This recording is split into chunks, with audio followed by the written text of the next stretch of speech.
Assalamualaikum warahmatullahi wabarakatuh.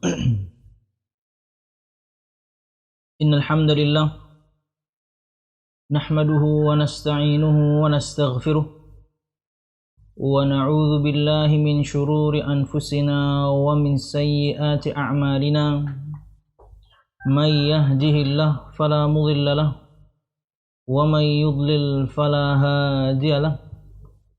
Asyhadu an la ilaha illallah wahdahu la syarika lah wa asyhadu anna Muhammadan abduhu wa rasuluh. Qala Allah ta'ala fil Qur'anil Karim, a'udzu billahi minasy syaithanir rajim. Ya ayyuhalladzina amanu taqullaha haqqa tuqatih wa la tamutunna illa wa antum muslimun.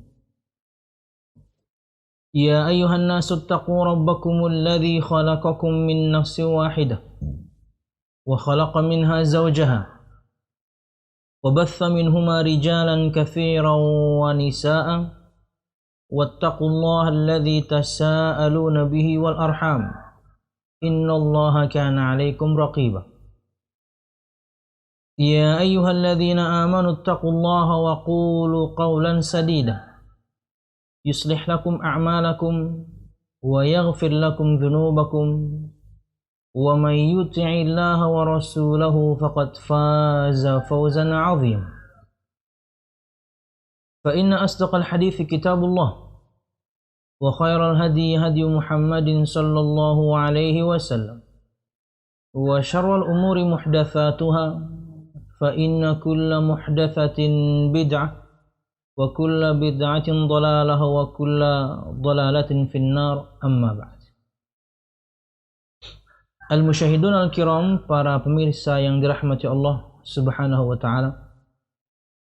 Alhamdulillah, segala puji dan syukur marilah kita haturkan kepada Allah Subhanahu wa taala. Kemudian salawat serta salam semoga selalu tercurahkan kepada junjungan besar Nabi kita Muhammad sallallahu alaihi wasallam, juga beserta para sahabatnya, keluarganya, dan segenap kaum muslimin yang selalu istiqamah berpegang teguh dengan Islam sampai hari kiamat kelak. Al-musyahidun al-kiram, para pemirsa yang dirahmati Allah Subhanahu wa taala, melanjutkan pembahasan kita pada kitab Syarah Al-Qawaid Al-Arba' karangan Syekh Shalih Fauzan bin Abdullah Al-Fauzan hafizahullah ta'ala. Dan masuk pada bahasan yang baru, tapi masih bagian dari muqaddimah saya rasa. Belum masuk pada bahasan inti, yaitu kaidah-kaidah tersebut belum. Dan pada pertemuan yang lalu kita masih sebutkan ini muqaddimah yang kedua. Maka kita ingin lanjutkan pada perkataan beliau Al-Imam Syekh Muhammad bin Abdul Wahhab, menyebutkan, dan untuk semua pemirsa yang sudah memiliki dan juga mendapatkan buku sakunya, maka perhatikan di halaman 26. Kata beliau rahimahullah ta'ala dalam matannya, فَإِذَا عَرَفْتَ أَنَّ اللَّهَ خَلَقَكَ لِعِبَادَتِهِ فَاعْلَمْ أَنَّ الْعِبَادَةَ لَا تُسَمَّى عِبَادَةً إِلَّا مَعَ التَّوْحِيدِ كَمَا أَنَّ الصَّلَاةَ لَا تُسَمَّى صَلَاةً إِلَّا مَعَ الطَّهَارَةِ فَإِذَا دَخَلَ الشِّرْكُ فِي الْعِبَادَةِ فَسَدَتْ kal hadathi idza dakhala fit taharah.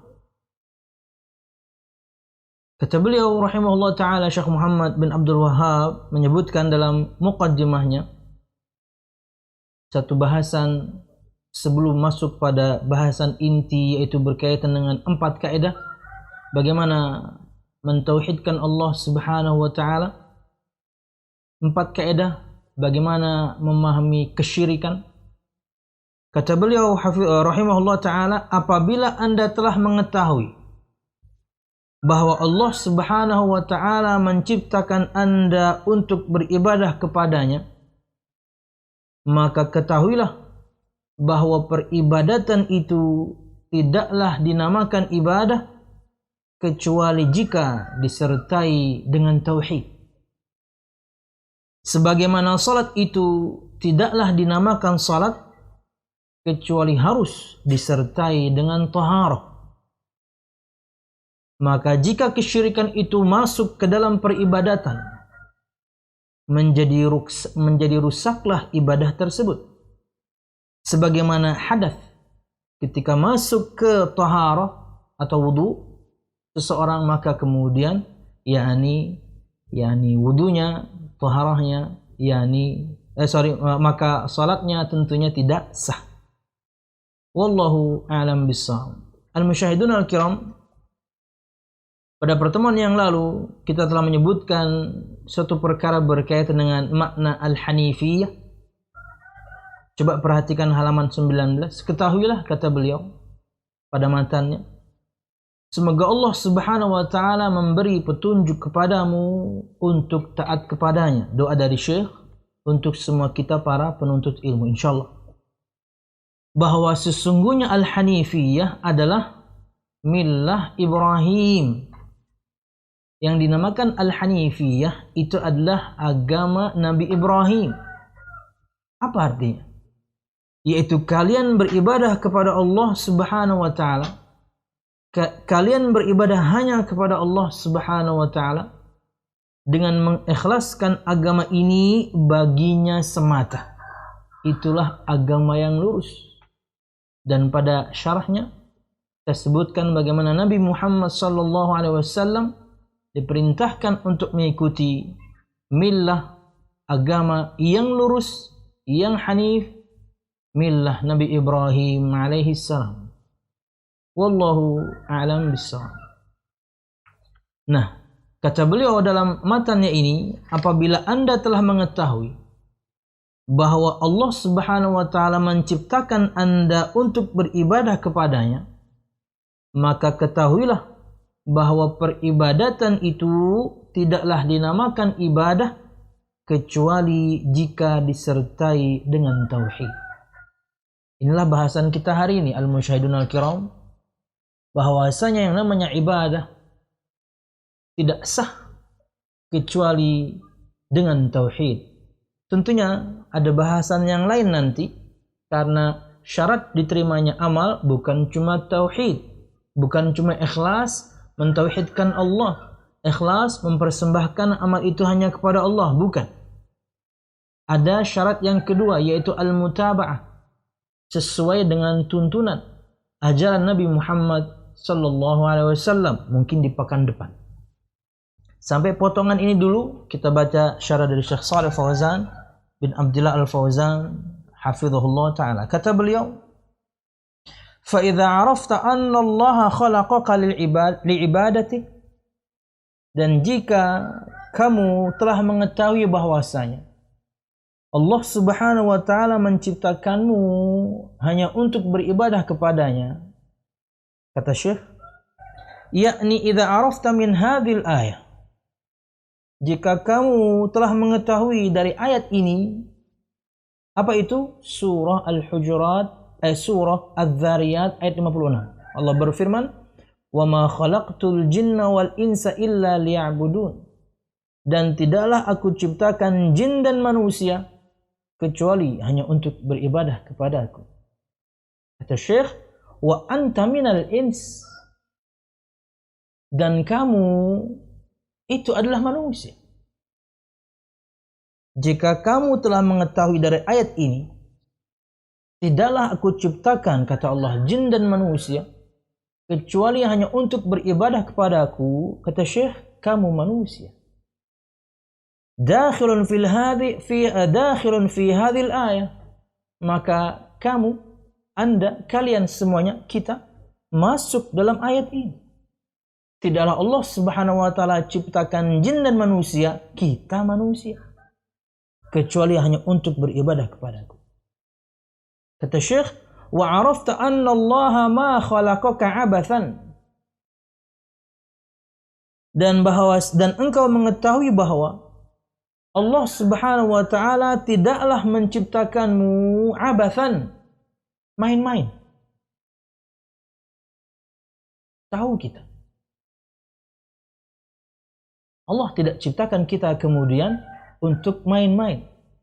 Atau Allah menciptakan kita tanpa tujuan. Yaitu untuk menyembahnya. Untuk beribadah kepadanya. Au khalaqaka litakul wa tashrab faqat. Atau Allah Subhanahu wa taala menciptakanmu hanya untuk makan. Hanya untuk minum saja. Ta'ishu fi hadhihi dunya wa tasrah wa tamrah lam yakhluquka Allah Subhanahu wa taala lihada. Atau engkau hidup di dunia ini hanya untuk bersenang-senang, bersukaria. Allah Subhanahu wa taala tidak menciptakanmu untuk itu. Khalaqaka Allah Subhanahu wa taala liibadatihi. Allah Subhanahu wa taala menciptakanmu untuk menyembahnya, untuk beribadah kepadanya. Wa innama sakhkhara laka hadhil mawjudat min ajli an tasta'ina biha ala ibadatihi. Dan hanyalah Allah Subhanahu wa taala memberikan semua hal tersebut, segala hal yang ada ini, al-mawjudan, di antaranya makanan, di antaranya minuman. Min ajli an tasta'ina biha ala ibadatih. Agar engkau dengannya menyembah Allah Subhanahu wa taala. Ya dong, di antaranya makan dan minum, agar kemudian tulang punggung kita bisa tegap lurus untuk menyembah Allah Subhanahu wa taala. Salah satu di antara tujuan makan dan minum, bukan cuma untuk mengenyangkan, bukan cuma untuk menghilangkan dahaga. Dengannya kita sehat. Dengannya kemudian kita bisa menyembah Allah Subhanahu wa taala. Gak mungkin dong kita gak makan. Gak mungkin dong kita gak minum, mati kita. Orang kalau gak makan sepekan mungkin mati. Orang kalau kemudian orang kalau misalnya makan saja tanpa minum, sepekan mati. Minum saja tanpa makan, mungkin 40 hari. Perkiraan doang ya. Karena itu memang kita butuhkan. Tentunya ada adabnya ketika makan. Yang diajarkan Nabi Muhammad SAW, di antaranya tidak berlebihan. Selama kemudian makanan tersebut dan minuman tersebut mencukupkan kita untuk kemudian lurus tulang punggung ini, kuat kita untuk menjalankan ibadah, itulah tujuan yang namanya Allah mengadakan makanan dan minuman untuk kita. Min ajli an tasta'ina biha ala ibadati. Hal-hal tersebut yang Allah ciptakan untuk kita di muka bumi ini dari begitu banyak kenikmatan, membantu dan menolong kita untuk menyembah Allah Subhanahu wa ta'ala. Li'annaka la tastati'a an ta'isha illa bihadhil asya'. Karena sesungguhnya kamu tidak akan mampu untuk hidup kecuali dengan segala sesuatu tersebut. Wala tatawassalu ila ibadatillahi illa bihadhil asya'. Dan tidak akan kemudian kamu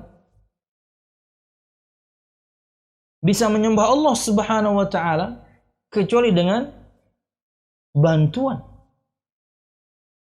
yang menghantarkanmu untuk menyembah Allah. Apa? Di antaranya nikmat yang lain, makanan dan minuman. Sakharaha Allah Subhanahu wa ta'ala laka li ajli an ta'budah. Allah Subhanahu wa ta'ala berikan itu, tundukkan itu.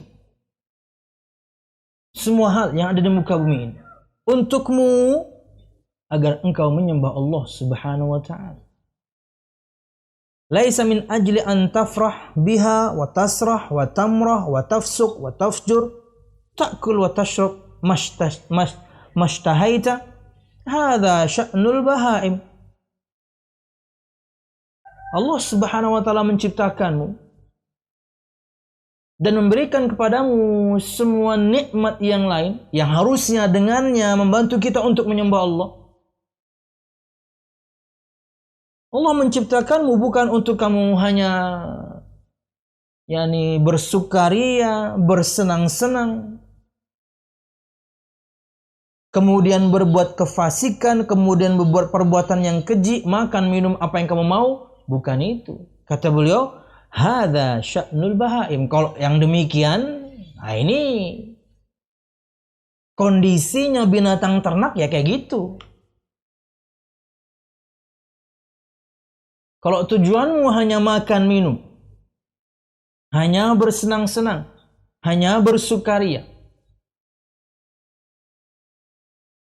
kemudian berbuat kefasikan sana, kefasikan sini, maksiat sana, maksiat sini, semua makanan dimakan, gak peduli halal haram, minuman juga demikian.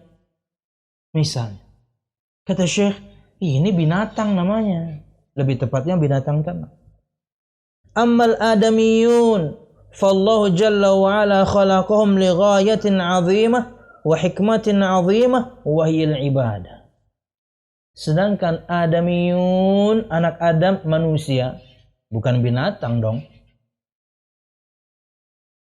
Allah Subhanahu wa taala menciptakan mereka untuk tujuan yang agung dan untuk satu hikmah yang agung. Apa itu? Ibadah.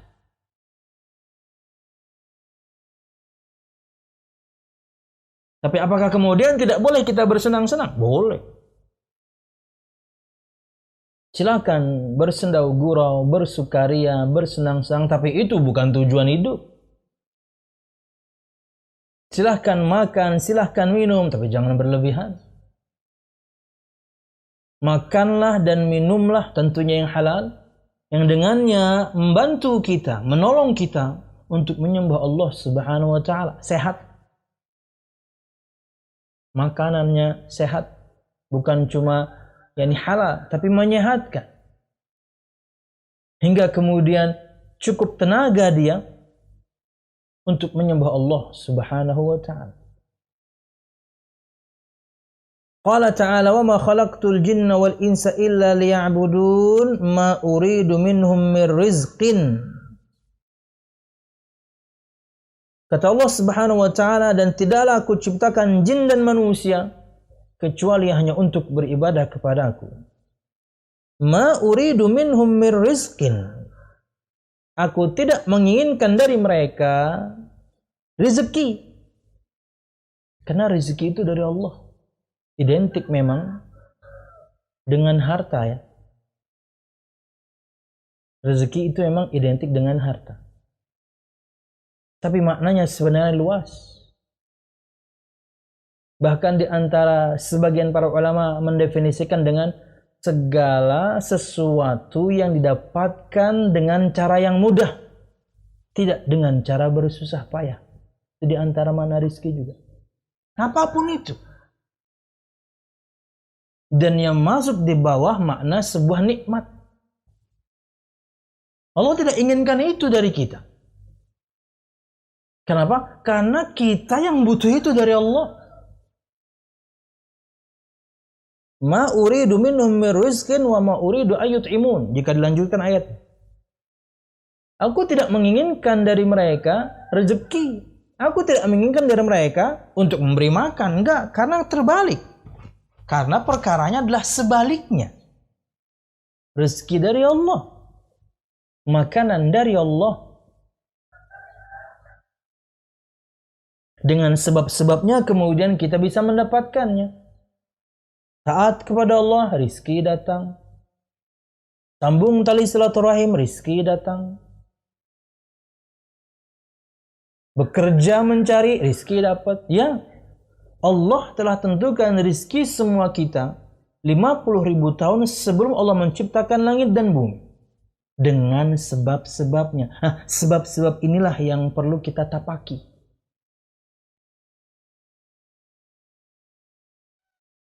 Kenapa tadi disebutkan oleh sebagian para ulama bahasa di antara makna rizki itu adalah segala sesuatu yang kita dapatkan dengan cara yang mudah tanpa bersusah payah. Contoh misalnya,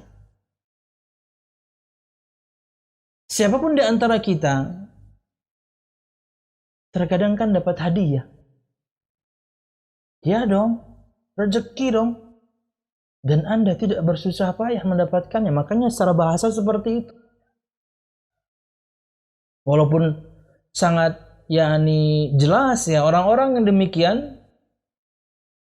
dia mendapatkannya karena dia menyembah Allah Subhanahu wa taala. Walaupun kita akan sebutkan nanti ada dua macam bentuk rizki. Setelah ini keterangan Syekh Abdul Razzaq. Allahumma khalaqaka litaktasiba lahu aw tahtarifa wa tajma'a lahu malan kama yaf'alu banu Adam ba'dhum li ba'din yaj'aluna 'ummalan yajma'una lahumul makasib. La, Allahu ghaniyyun an hadza wallahu ghaniyyun 'anil 'alamin. Walihadza qala ma uridu minhum min rizqin wa ma uridu an yut'imun. Allahu jalla wa ala yut'im wa la yut'am. Ghaniyyun 'anit ta'am wa ghaniyyun jalla wa ala bidzatihi. Laisa huwa fi hajatin ila ibadatik. Law kafarta ma naqasta milka Allah. Walakin anta alladhi bihajatin ilaihi. Anta alladhi bihajatin ila al-ibadah. Famin rahmatihi annahu amaraka bi'ibadatihi min ajli maslahatik li'annaka idza 'abadtahu fa innahu subhanahu wa ta'ala yukrimuka bil jazaa'i wal thawab fal ibadatu sababun li ikramillahi laka fid dunya wal akhirah. Faman alladhi yastafidu min al ibadah? Al-mustafidu minal ibadah huwa al-'abidu nafsuhu. Amma Allah subhanahu wa ta'ala fa innahu ghaniyyun 'an khalqihi.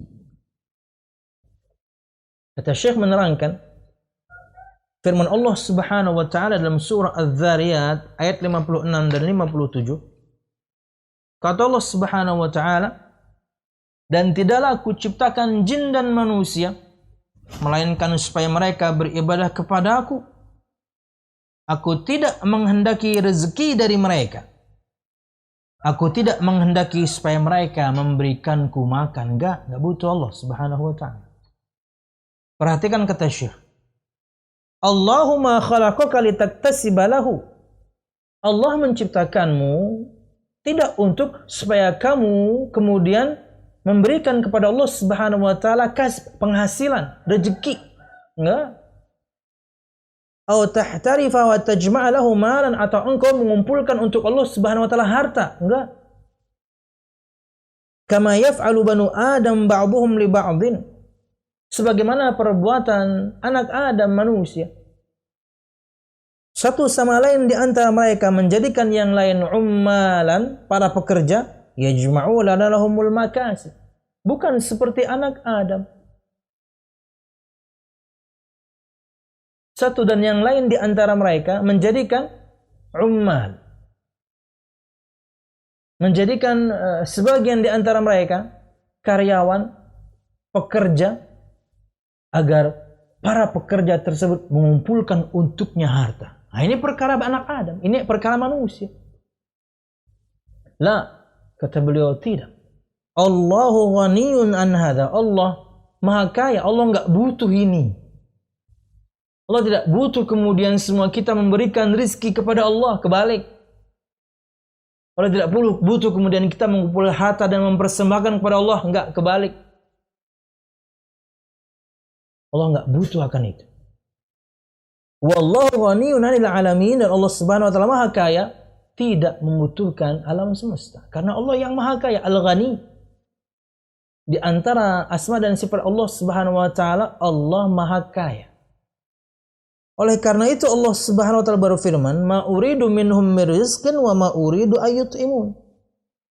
Aku tidak menghendaki dari mereka untuk mereka memberikan kepadaku rizki. Aku tidak menghendaki dari mereka agar mereka memberikan aku makan. Enggak perlu. Allahu yut'imu wa la yut'am. Allah yang memberikan makanan dan Allah tidak diberi makan. Yang ngasih kita makanan itu Allah. dengan sebab-sebabnya hingga kemudian kita bisa makan. Ghaniyun 'anit ta'am, kaya, enggak butuh, enggak perlu makanan. Ghaniyun bidzati, Allah Maha kaya dengan zatnya, tidak membutuhkan makhluknya atau hambanya. Walaysa huwa bihajatin ila ibadatik, dan Allah tidak membutuhkan ibadahmu.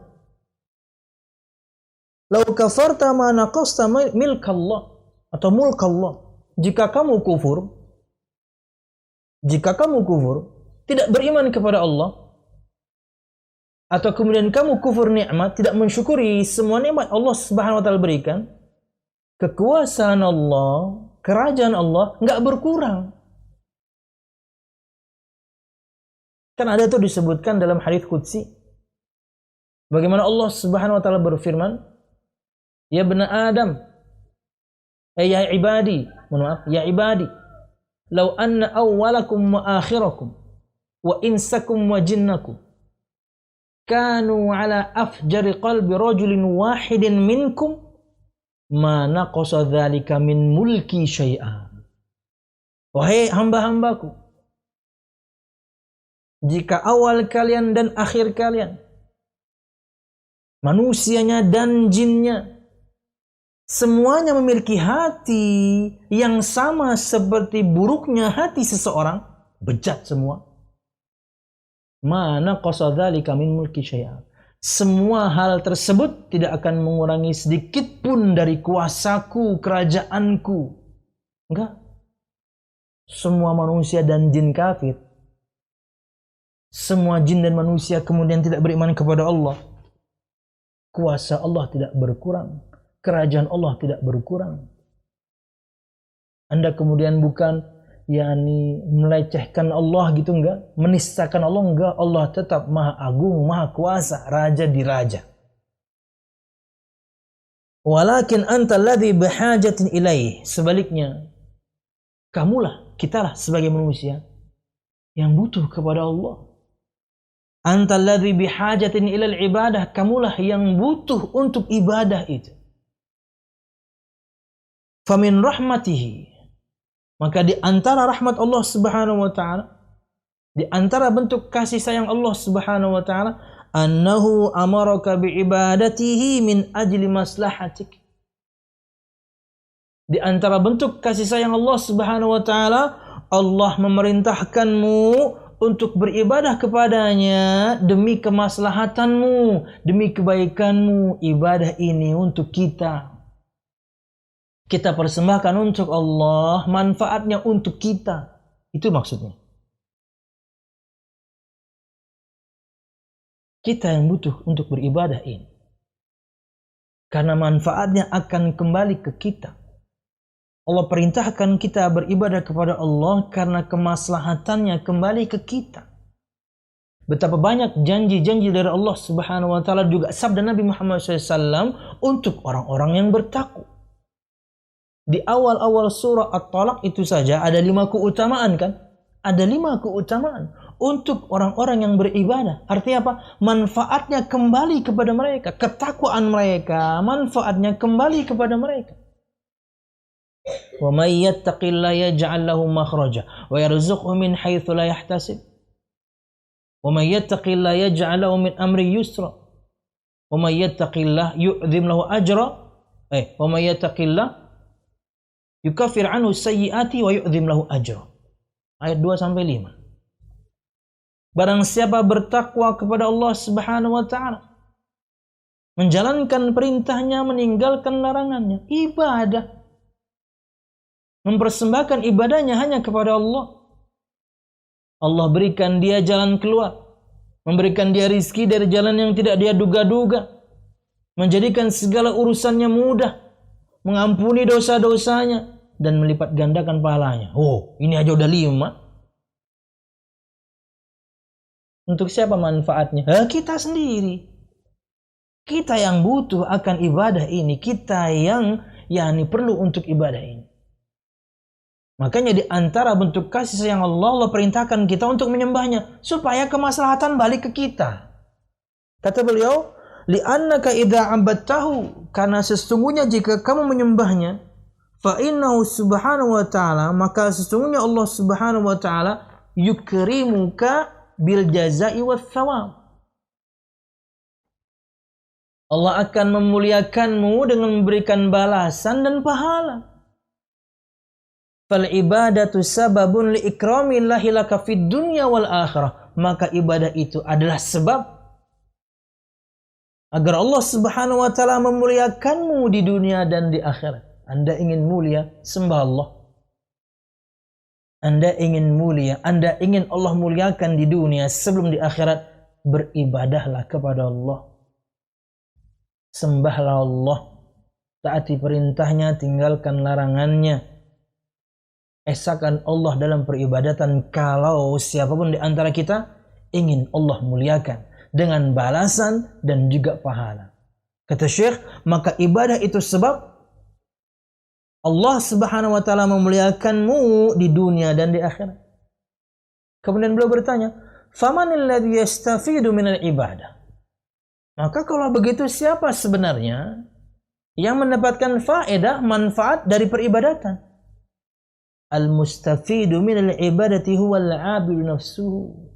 Yang mendapatkan faedah, yang mendapatkan manfaat dari peribadatan itu, yang beribadah itu sendiri. Orang yang beribadah itu sendirilah yang mendapatkan manfaatnya, faedahnya. Tadi contohnya ada 5.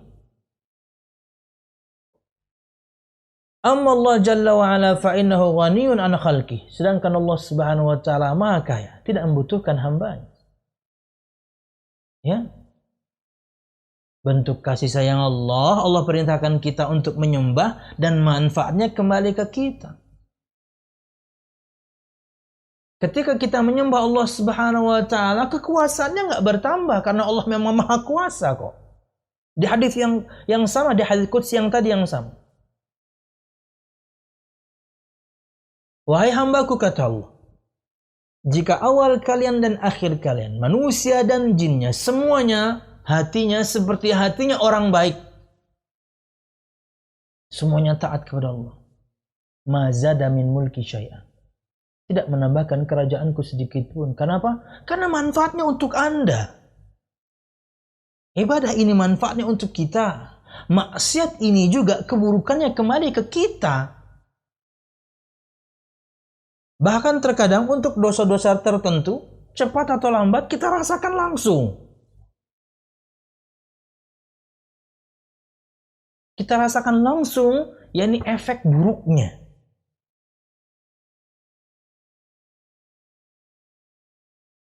Kayak misalnya beberapa waktu yang lalu ya ada yang bertanya.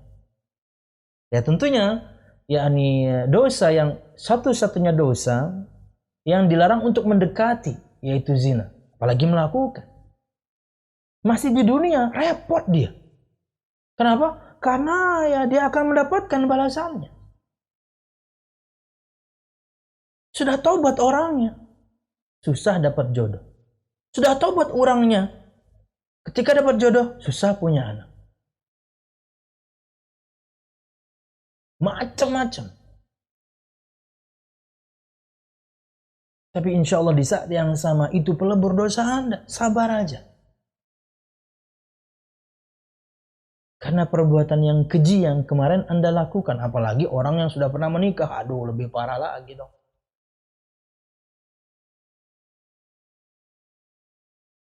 Al-musyahidun al-kiram, para pemirsa yang dirahmati Allah Subhanahu wa taala, di antara bentuk rahmat Allah kepada kita semua hambanya, Allah perintahkan kita untuk menyembahnya. Dan ibadah tersebut manfaatnya bukan untuk Allah, untuk kita. Apa manfaatnya? Allah akan muliakan kita di dunia sebelum di akhirat karena kita menyembahnya.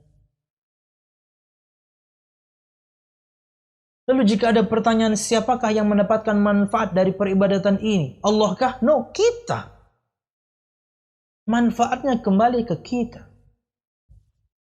Allah ghaniyun 'anil 'alamin. Allah Maha Kaya.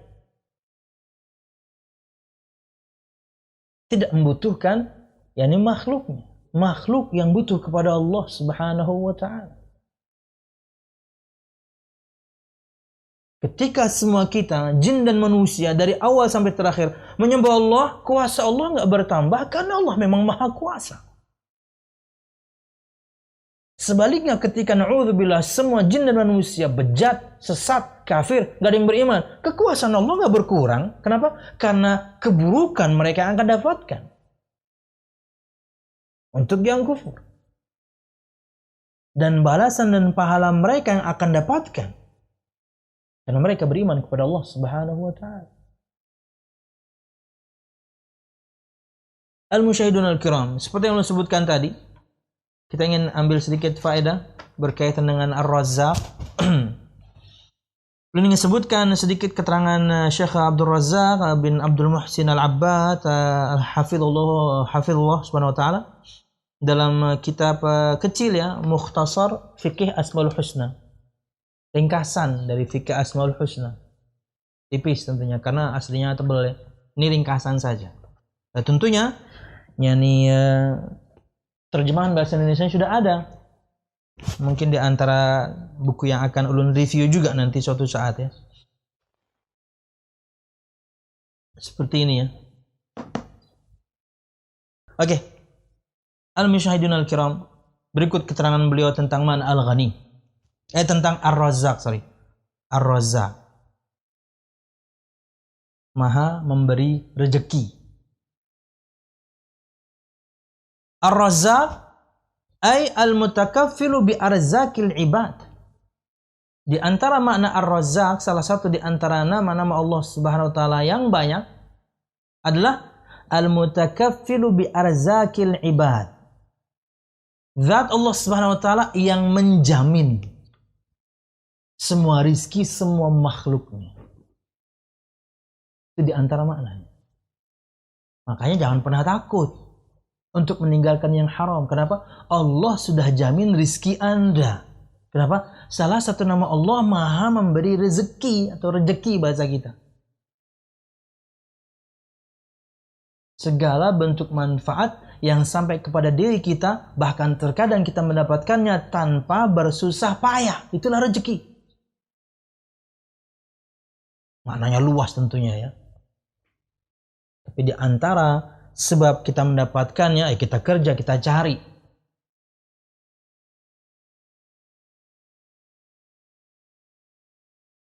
Allah Subhanahu wa taala berfirman, "Wa ma min dabbatin fil ardi illa 'ala Allahi rizquha." Dan apa-apa yang berjalan di muka bumi, apapun itu, manusianya, binatangnya, kecuali atas Allah lah rizkinya. Artinya Allah lah yang menjamin rizkinya.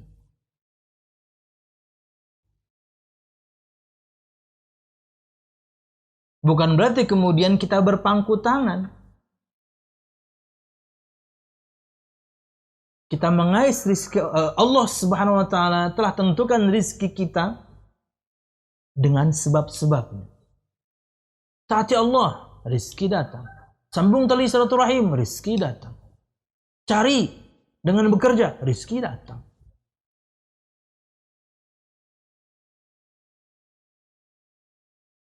Makanya jangan pernah ragu untuk meninggalkan yang haram. Kenapa? Karena rizki Anda sudah Allah jamin. Itu makna Ar-Razzaq, yang maha memberikan rezeki. Kenapa? Maknanya adalah al-mutakaffilu bi arzaqil ibad. Zat Allah yang menjamin. Al-mutakaffil itu menjamin. Kafil itu penjamin. Bisa diartikan sponsor sih ya. Kafalah, kafil. Tapi diterjemahkan yang enaknya, dialah Allah Subhanahu wa taala yang menjamin rizki semua hambanya. Wa rizqullah li ibadihi naw'an. Kata Syekh Abdul Razzaq hafizahullah taala, dan rizki Allah itu ada dua macam. Al-awwal, rizqun 'amun yashmulul birra wal fajir wal mu'mina wal kafir wal awwalina wal akhirin. Wa huwa rizqul abdan. Qala ta'ala, wa ma min dabbatin fil ardi illa 'ala Allahi rizquha wa 'alaihi falaysa كثرة هذا الرزق في الدنيا دليلا على كرامة العبد عند الله كما أن قلته ليس دليلا على هوانه عنده قال تعالى فأما الإنسان إذا ما ابتلاه ربه فأكرمه ونعمه فيقول ربي أكرمن وأما إذا ما ابتلاه فقدر عليه رزقه فيقول ربي أهانن أي ليس كل من نعمه الله في الدنيا فهو كريم علي ولا كل من قدرت عليه رزقه فهو مهان لدي وإنما الغنى والفقر والسعة والضيق ابتلاء من الله وامتحان ليعلم الشاكر من الكافر atau ليعلم الشاكر من الكافر ليعلم الشاكر من الكافر والصابر من الجازع. Rizki Allah itu dua macam. Yang pertama, rizqun am, rizki yang bentuknya umum. Apa maksudnya? Yashmulul birra wal fajir wal mu'mina wal kafira wal awwalina wal akhirin wa huwa rizqul abdan. Rizki yang umum yang mencakup orang yang baik, orang yang tidak, yang beriman, yang kafir, dari pertama sampai terakhir, dan spesifik berkaitan dengan rizki, berkaitan dengan badan. Sebagaimana ayat Allah yang kita sebutkan tadi, Allah Subhanahu wa Ta'ala berfirman, dan segala sesuatu yang melata berjalan di muka bumi ini, maka atas Allah lah rizki mereka. Allah yang menjamin rizki mereka semuanya. Apa itu? Makanannya, minumannya, ya, fisik. Lebih kepada fisik. Allah kasih semua. Yang taat Allah kasih, yang enggak Allah kasih. Yang beriman Allah kasih, yang kafir Allah kasih. Manusianya, jinnya, binatangnya Allah kasih semua. Nah, kita pernah sebutkan kalau tidak salah, tafsir dari Syekh Sa'di berkaitan dengan makna Rabb. Mudah-mudahan Anda masih ingat. Di antara asma dan sifat Allah itu Rabb, yang maha memelihara. Di antara bentuk pemeliharaan Allah Subhanahu wa Ta'ala, di antara bentuk yakni tarbiyah Allah Subhanahu wa Ta'ala kepada semua makhluknya, ya Allah berikan mereka ilmu. Dengan ilmu tersebut mereka bisa mengais rezeki masing-masing dengan cara-cara masing-masing. Binatang gimana, manusia gimana, jin gimana, semua Allah kasih caranya. Semua Allah berikan ilmunya hingga semua mereka bisa mengais rezeki Allah Subhanahu wa Ta'ala. Ini rezeki yang umum, lebih ke fisik.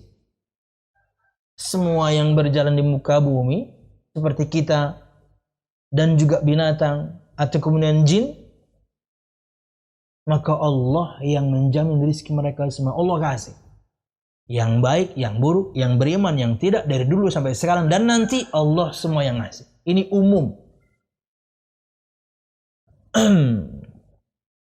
Dan atas hal tersebut kata Syekh, maka banyaknya rizki di dunia itu bukan dalil menunjukkan bahwasanya Allah Subhanahu wa Ta'ala memuliakannya. Penting ini. Karena Allah kasih semua ya. Perhatikan, Allah kasih semua rizki. Manusianya, jinnya, binatangnya. Yang baiknya, ahli ibadah, ahli maksiatnya. Yang beriman, yang kafirnya. Dari dulu sampai sekarang dan nanti Allah semuanya. Maka atas pondasi itu kata Syekh Abdul Razak bahwasanya banyaknya rizki di dunia itu bukan dalil menunjukkan bahwasanya dia Allah sedang muliakan. No.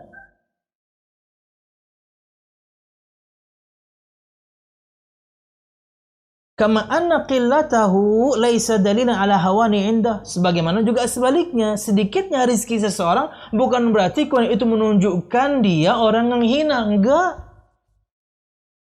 Yang rizkinya banyak berarti kemudian mulia di sisi Allah? No. Yang rizkinya sedikit berarti kemudian hina di sisi Allah? Tidak. Kenapa? Karena Allah kasih semua.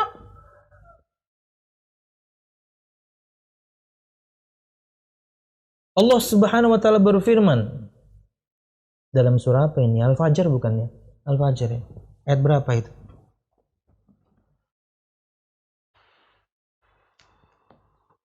Al-Fajr ayat, biar saya nggak salah terjemahkan.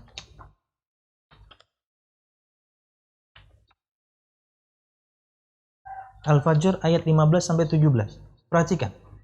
Allah Subhanahu wa taala berfirman yang artinya adalah, maka adapun manusia apabila Rabb mengujinya lalu memuliakannya dan memberinya kesenangan, maka dia berkata, Rabbku telah memuliakanku.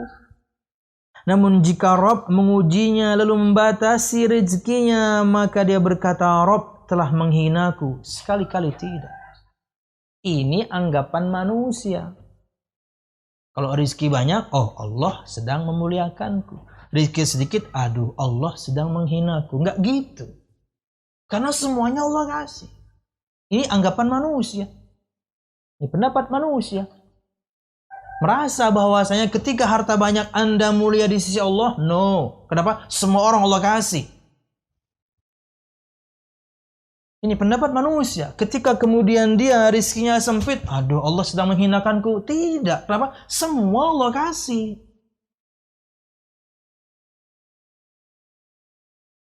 Artinya adalah kata Syekh berkaitan dengan ayat tadi, laisa kullu man na'amtuhu. Sorry tadi salah, saya salah baca. Artinya tidak semua orang yang aku berikan kepadanya nikmat fid dunya fahuwa karimun alayya. Artinya bukan atau tidak semua orang yang aku berikan nikmat kepadanya berarti dia mulia di sisiku. Enggak. Wala kullu man qaddartu alaihi rizqahu fahuwa muwahanun ladayya.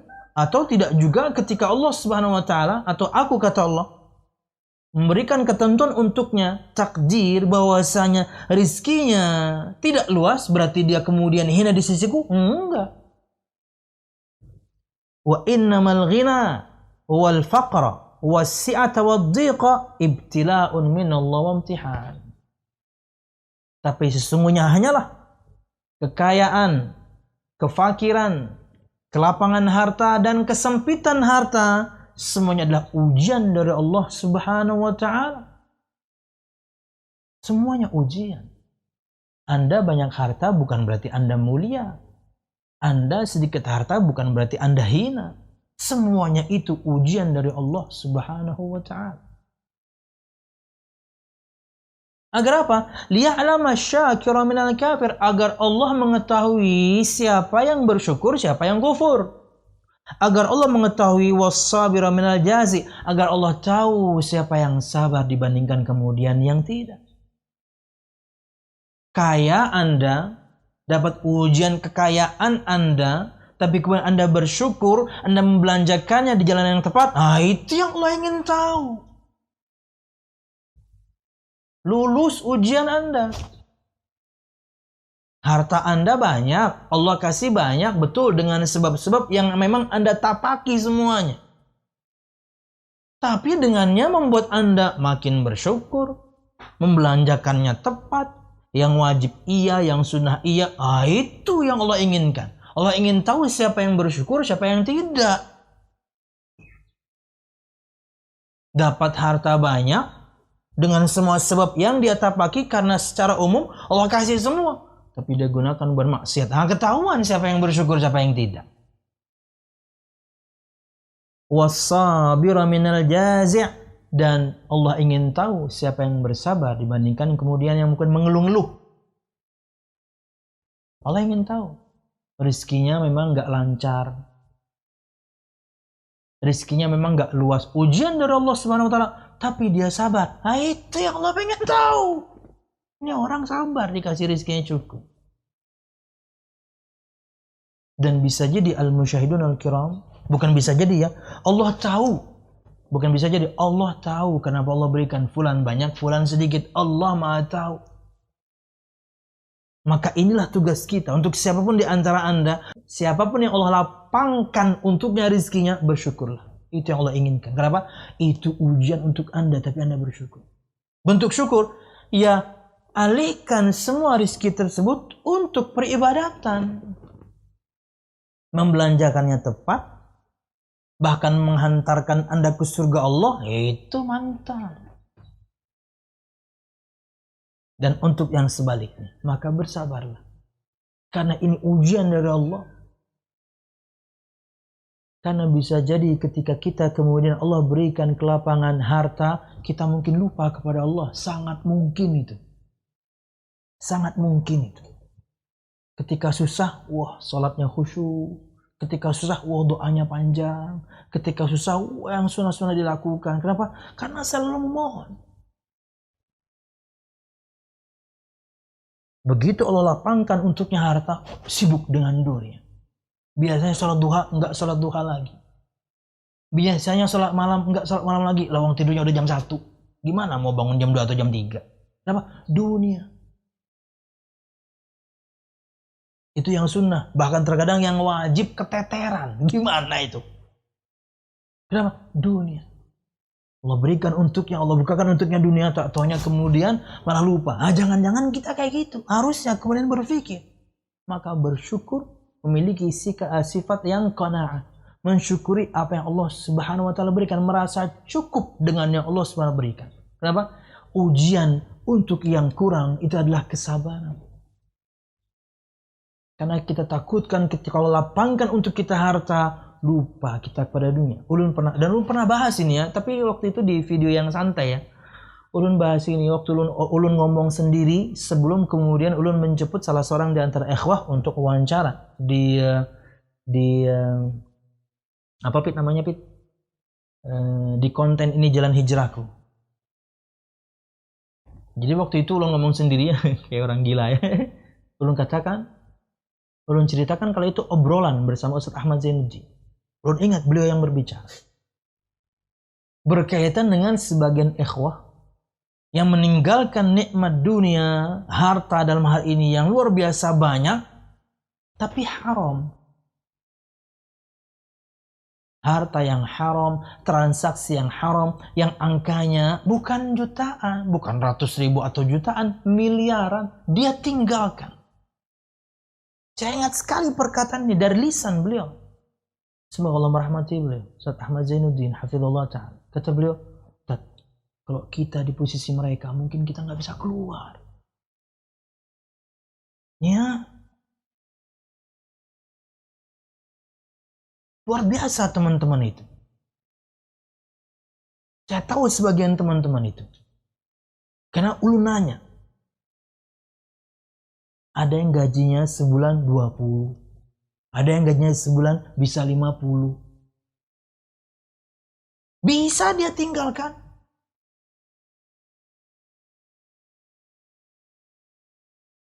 Yang lain mungkin gak mampu, subhanallah. Memang betul setelah itu ya terseok-seok. Tapi terseok-seok dalam keadaan hatinya mana. Saya nanya ke beberapa mereka itu, langsung face to face. Setelah Anda hijrah, Anda tinggalkan yang haram. Walaupun angkanya miliaran. Anda tidak lanjutkan transaksi yang haram. Walaupun angkanya miliaran. Gimana? Aduh, hati tenang. Itu yang mahal. Ini yang kita akan bahas. Rizki yang khusus. Itulah rizki yang khusus. Gizi, nikmat untuk hati dan jiwa. Perhatikan. An-naw'u tsani. Nikmat yang kedua. Dan ini yang dirasakan oleh banyak teman-teman. Apa itu? Ketenangan.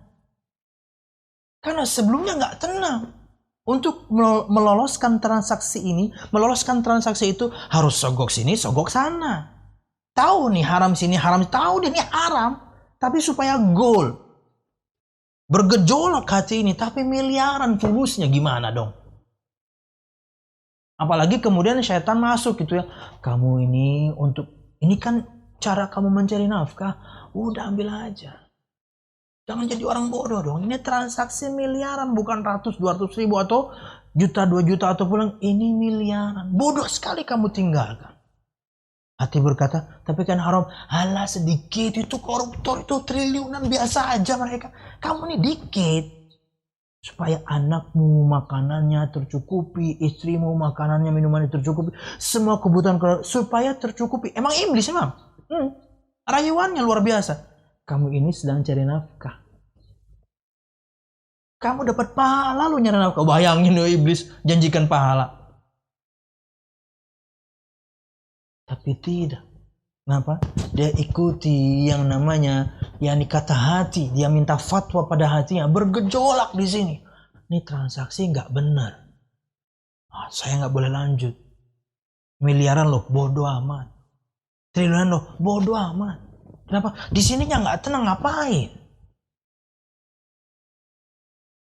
An-naw'u tsani, kata Syekh Abdul Razak, macam yang kedua, rizki.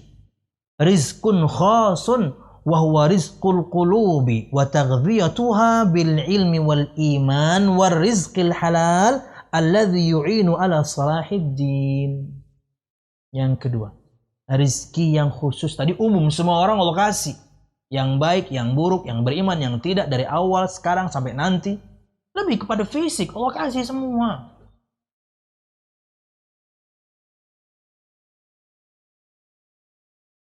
Rizki yang khusus, yaitu rizki yang Allah berikan kepada hati. Gizi yang Allah berikan kepada hati. Apa itu? Dengan ilmu dan iman. Wow, ini. Jadi Anda atau siapapun di antara kita yang rizki duniawinya sempit,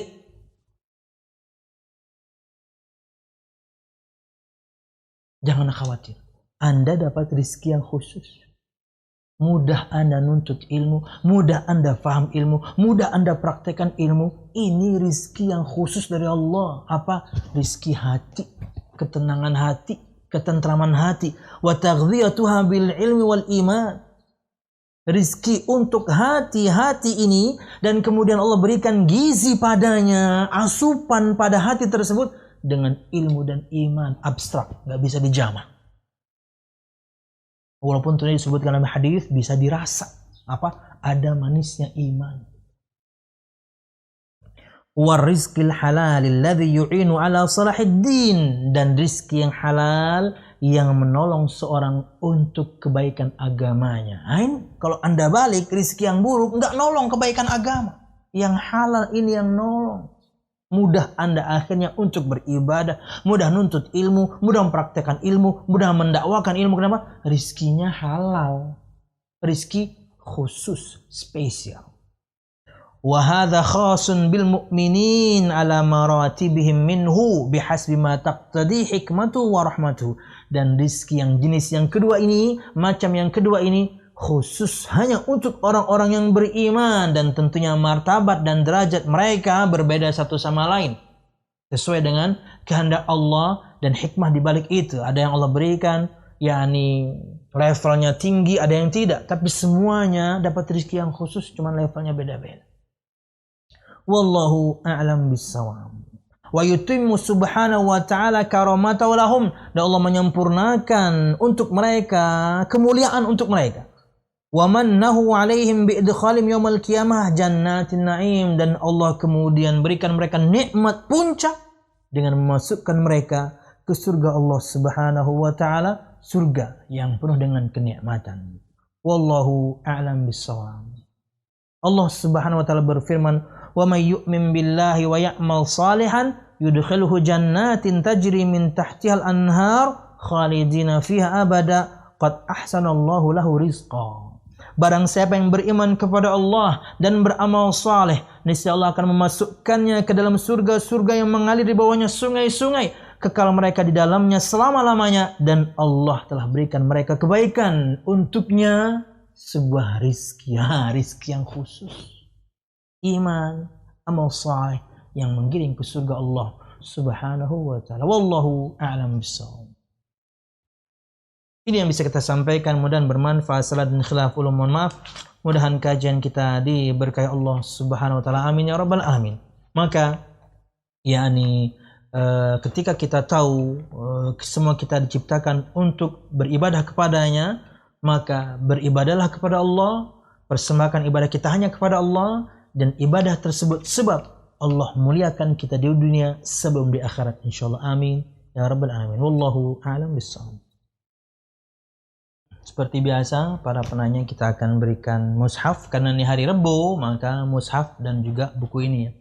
Kalau Anda sudah dapat, ya mungkin kasihkan kepada yang lain biar lebih bermanfaat. Mushaf terjemah dan juga kemudian buku terjemah dari Syarah Al-Qaidul Arba untuk para penanya. Yang di Banjarmasin, Dula Banjarmasin, semua akan mendapatkan. Oke. Assalamualaikum Ustaz. Waalaikumsalam. Bagaimana cara menasihati keluarga yang masih melakukan syirik dan juga melakukan sesuatu perkara bid'ah? Wah, parah nih dua-duanya. Barakallahu fiikum untuk penanya. Al-musyahidun al-kiram, maka jawabannya yakni sama sebenarnya seperti jawaban-jawaban ulun sebelumnya berkaitan dengan bagaimana cara berdakwah. Satu, ilmui apa yang Anda akan sampaikan. Ilmui apa yang Anda akan sampaikan. Jangan katanya dan katanya, Anda harus mengilmuinya. Mantap. Firman Allahnya, sabda Nabi Muhammadnya, pemahaman para sahabat akan firman itu dan sabda itu, ilmui. Karena dakwah itu harus dengan ilmu. Dua, miliki skala prioritas. Ini sudah prioritas banget.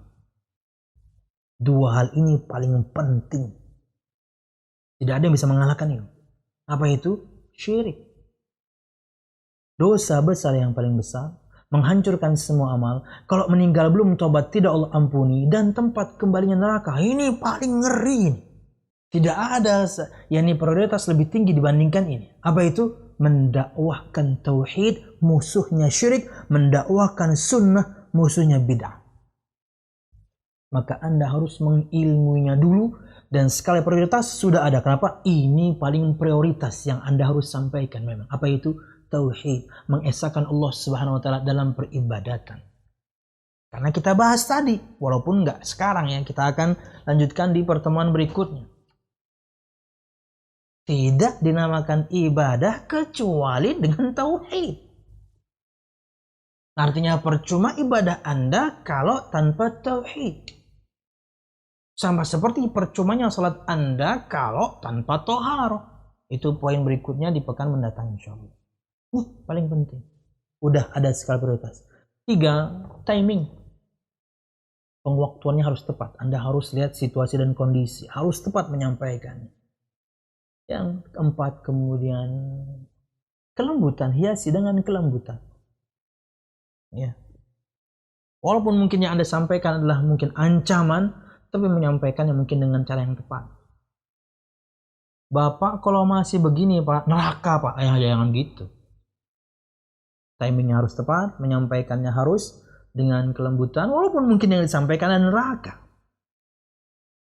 Saya nggak rela Pak, ancaman Allah Subhanahu wa taala akan neraka berlaku untuk Bapak. Aduh, nggak rela saya Pak. Bukan saya Pak, Allah yang berfirman, yang Bapak lakukan ini diancam dengan neraka. Dibentuk kasih sayang saya. Saya nggak ingin pihak, saya nggak ingin Bapak atau siapapun di antara keluarga ini kemudian yakni terjerumus ke neraka Allah Subhanahu wa taala. Kamu sok-sokan kamu yang punya neraka. Bukan Pak, ini Allah yang berfirman, ini loh tafsirnya, ini loh cara memahaminya. Ya. Dan yang terakhir doa ya. Bahkan mungkin bisa jadi ini nomor 1. Saya letakkan di akhir, tapi sebenarnya ini nomor 1. Berdoalah kepada Allah Subhanahu wa taala. Mudah menyampaikan ilmu dan berdoalah kepada Allah Subhanahu wa taala agar mereka, apalagi orang-orang yang kita cintai, sayangi, orang tua, mudah menerima ilmu yang kita sampaikan. Wallahu a'lam bishawab. Semoga Allah mudahkan untuk Anda untuk berdakwah. Amin. Dan butuh waktu. Jangan terburu-buru. Bisa bulanan, bisa tahunan, kita nggak tahu, tapi tetap berdakwah. Dan ingat, ketika Anda sudah menyampaikan, beban tugas Anda sudah selesai. Tapi apakah kemudian Anda hanya 1 kali saja? Enggak, mungkin di momen yang lain ingatkan lagi. Ya, tapi 1 kali saja Anda menyampaikan, selesai sebenarnya. Karena tugas kita hanya menyampaikan, bukan merubah. Tapi ini kan bapak kita, ini ibu kita, ini saudara kita, ini paman bibi kita, ini teman dekat kita. Oh, di momen yang lain lagi dan lagi. Allah. Barakallahu fiikum. Assalamualaikum Ustaz. Waalaikumsalam. Saya pernah mendengar kalau dosa mencuri akan terhapus jika minta maaf dan minta ridho kepada orang yang hartanya dicuri. Siap? Lalu bagaimana jika orang yang hartanya dicuri ini sudah meninggal dan pelaku belum sempat minta maaf? Bagaimana cara bertaubatnya? Bukan cuma minta maaf ya. Ini kasus kalau misalnya kita na'udzubillah pernah mencuri dan orang yang kita curi masih hidup, bukan cuma minta maaf dan dimaafkan. Syukur kalau dia maafkan dan merelakan. Ganti. Itu di antara bentuk taubat. Urusan sesama anak Adam harus selesai. Di antaranya kita ganti. Yang sangat mungkin kemudian harganya sekarang berbeda dengan ketika kita curi dulu. Kita nyurinya 10 tahun yang lalu. Barang itu sekarang mungkin sudah tidak ada. Tapi kadarnya pasti berbeda. Wallahu a'lam bishawab. Jadi bukan cuma minta maaf, kemudian dia merelakan. Syukur kalau memang betul-betul dia merelakan dan selesai, tapi ganti. Di sini timbul masalah. Kata Syaikh Utsaimin, sangat mungkin kemudian orang ketika Anda bertemu seperti itu, kemarahannya muncul, murkanya muncul, karena mungkin bisa jadi waktu itu yang Anda curi, na'udzubillah, sesuatu yang sangat berharga darinya. Puluhan tahun dia dendam luar biasa. Bagaimana kemudian caranya? Kata beliau, gunakan jasa orang ketiga, orang yang dipanuti oleh orang yang Anda curi. Minta tolong. Mungkin ustadz kah atau siapakah? Ustadz atau siapa mungkin gitu ya. Mintakan maaf dari ulun kepada fulan. Kenapa? Dulu saya pernah mencuri hartanya. Saya ingin minta maaf. Dan saya ingin ganti berapapun kemudian kadar harta itu sekarang. Karena kalau langsung mungkin dia akan bisa tidak menerima atau kemudian marah, memukul, bahkan mungkin na'udzubillah sampai hal yang lebih buruk lagi misalnya. Tapi kalau misalnya yang memintakan Anda maaf orang yang dia panuti, berharap kemudian diterima. Nah sekarang bagaimana kalau misalnya orang tersebut sudah meninggal? Nah, ini yang repot ya. Ini cukup repot. Kenapa? Gimana ya? Ya repot. Makanya kalau punya kezaliman sama orang itu minta maaf sekarang. Sebelum datang nanti hari, tidak ada lagi manfaat dinar dan dirham. Gak ada manfaat. Yang ada, semua amal kita akan ditransfer kepada orang kita zalimi. Habis manfaat, habis pahala kita. Padahal yang kita harus bayar masih banyak keburukan orang yang kita zalimi yang akan diberikan kepada kita. Bangkrut jadinya. Ada jalan keluar disebutkan oleh Syaikh Utsaimin juga dalam syarah Al-Arba'in An-Nawawiyah. Yakni dengan yang memintakan ampun untuknya, juga kemudian beramal atas namanya. Wallahu a'lam bishawab. Memintakan ampun untuknya atau beramal atas namanya. Artinya Anda infakkan, Anda sedekahkan atas nama orang yang Anda curi. Tapi ingat, itu hanyalah inisiatif. Dan dengan yang kita berharap dia memaafkan kita di akhirat. Dengannya kita berharap dia memaafkan kita di akhirat. Karena semuanya akan dikisos. Semua akan mendapatkan balasan dari kezaliman yang pernah dia lakukan. Maka Anda jika pernah berbuat zalim, di antaranya misalnya mencuri, selesaikan sekarang. Sering ulun sebutkan contoh susahnya, repotnya koruptor ketika taubat. Ya. Wallahu a'lam bishawab. Karena yang dia ambil harta rakyat ya. Nggak tahu siapa di antara rakyat kemudian yang rela, yang maafkan, nggak tahu. Jutaan orang Anda zalimi. Anda menikmatinya cuma sebentar. 15, 16, 17 tahun ketangkep juga ya nggak Fit? Ketangkep juga.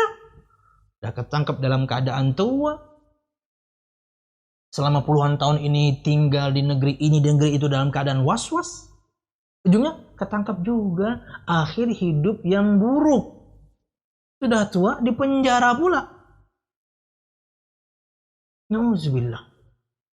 Sebentar. Itu di antara makna dari sabda Nabi Muhammad SAW. Al-baghyu wal-uquq. babani muajjalani uqubatuhuma fid dunya. Ada dua pintu dosa yang jika dilakukan, yakni balasannya itu segera di dunia. Allah akan balas di dunia. Apa itu? Durhaka, kezaliman dan durhaka pada orang tua. Itu instan. Instan dalam artian di dunia Allah akan berikan balasan. Kedurhakaan kepada orang tua dan zalim sama orang, Anda akan dapatkan langsung. Na'udzubillah. Wallahu a'lam bissawab. Waduh, panjang nih. Oke. Assalamualaikum Ustaz. Waalaikumsalam. Saran apa ya Ustaz yang saya bisa berikan kepada kakak saya, wanita single parent, tinggal di Kabupaten Kalsel, yang kesulitan bayar pondok anaknya karena tempat kerjanya pindah dan gajinya bahkan kurang untuk bayar cicilan rumah, apalagi pondok anaknya di Pulau Jawa, dan juga sudah ngutang untuk biaya ke sana. Beliau juga sedang hijrah namun masih ambil baiknya buang buruknya. Nah ini gimana baru hijrah kemudian pakai kaidah ambil baiknya buang buruknya? Dari mana Anda tahu baik itu baik kalau hanya pakai standar manusia? Enggak.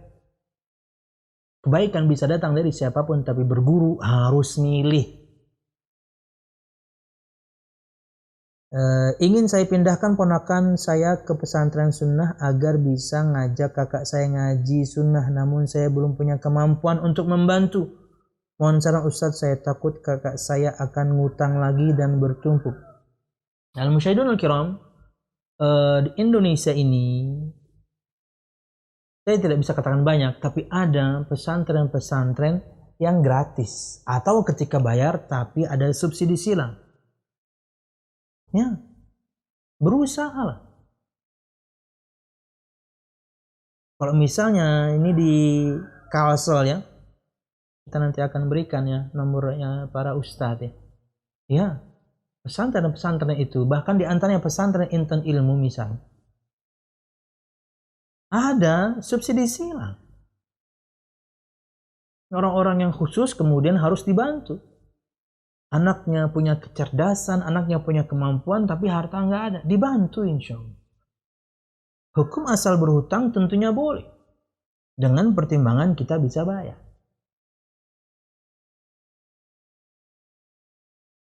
Sekarang tentunya, yakni Anda sudah masukkan anak Anda di Jawa pula. Wallahu alam bisawab, mungkin berbicaralah kepadanya empat mata atau berkumpul keluarga bagaimana baiknya, dan insyaallah kita akan berikan beberapa rujukan pesantren yang insyaallah memberikan keringanan pada biaya bayar, tapi mungkin nggak full atau bahkan betul-betul kemudian ada yang mengcover di antara orang-orang muhsinin yang memberikan bantuannya. Allah alam bisawab. Insyaallah ini nanti catat nomornya Pit, kita akan berikan nomor salah satu ustadz, kemudian bisa konsul agar kemudian anaknya bisa nyantri dan kita merasa nyaman dengan para ustadznya, dan kemudian mungkin bisa jadi ngontrak di sekitar pesantren tersebut biar nggak jauh-jauh amat ya, apalagi di Banjarmasin, Banjarbaru, Martapura kita sudah punya kok, nggak harus ke Jawa. Wallahu a'lam bishawab. Walaupun tentunya ketika Anda pengen, apalagi Anda punya relasi atau punya bukan punya relasi, Anda mungkin punya keluarga juga di Jawa, ya no problem, silahkan aja. Wallahu a'lam bishawab. Insyaallah ya, nomornya sudah tercatat kok. Barakallahu fiikum. Dah 3 ya Pit. Yang terakhir Pit ya. Bismillah, Ustadz mau tanya, suami saya bekerja di kapal dan sudah terlanjur di kontrak 6 bulan. Mohon solusinya Ustadz, karena di tempat ia bekerja sering menjual minyak perusahaan secara ilegal. Dan bagaimana jika suami saya hanya memberikan gaji pokoknya saja dan tidak menerima hasil jual minyak tersebut, apakah gaji pokok tersebut tetap halal bagi kami? Ya, Anda sebagai istri dan juga anak-anak Anda Yani cara Anda mendapatkan halal karena Anda diberi, karena itu bentuk nafkah. Tapi cara suami Anda kalau betul-betul bertransaksi yang ilegal, haram. Cara mendapatkannya dia haram. Cara mendapatkannya Anda halal karena Anda diberi, karena Anda tidak mampu untuk mencarinya sendiri. Anda istri, Anda juga kemudian bahkan mungkin punya anak, apalagi masih kecil-kecil. Jadi cara mendapatkan merubah hukum yakni uang tersebut. Wallahu a'lam bishawab. Semoga Allah mudahkan untuk suami Anda ini mendapatkan pekerjaan yang lebih menenangkan hati setelah ini, ya, karena penting sekali rezeki yang halal untuk kebaikan dirinya sendiri sebagai suami, untuk kebaikan Anda istri dan juga anak, dan sangat berpengaruh pada doa. Semoga Allah mudahkan untuk Anda dan suami Anda untuk hanya mengais rezeki yang halal dan dijauhkan dari yang halal, dari yang haram. Di antara doa Nabi Muhammad SAW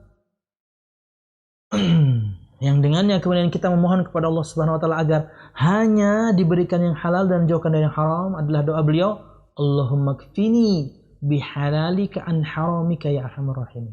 Ya Allah, cukupkanlah aku dengan rizkimu yang halal dan jauhkanlah aku dari yang haram. Cukupkan dengan yang halal saja, jauhkan dari yang haram. Di antara doa yang disebutkan juga doa untuk bayar utang. Wallahu a'lam bishawab. Ini yang bisa ulun sampaikan. Mudah-mudahan bermanfaat. Salah dan khilaf, mohon maaf. Mudah-mudahan kajian kita diberkahi Allah Subhanahu wa taala. Amin ya rabbal alamin. Subhanakallahumma bihamdika asyhadu an la ilaha illa anta astaghfiruka wa atubu ilaik. Wassalamualaikum warahmatullahi wabarakatuh. Terima kasih. Jazakumullah khairan wa barakallahu fikum. Video ini dibuat atas partisipasi dari donasi Anda. Semoga menjadi amal jariah bagi Anda semuanya.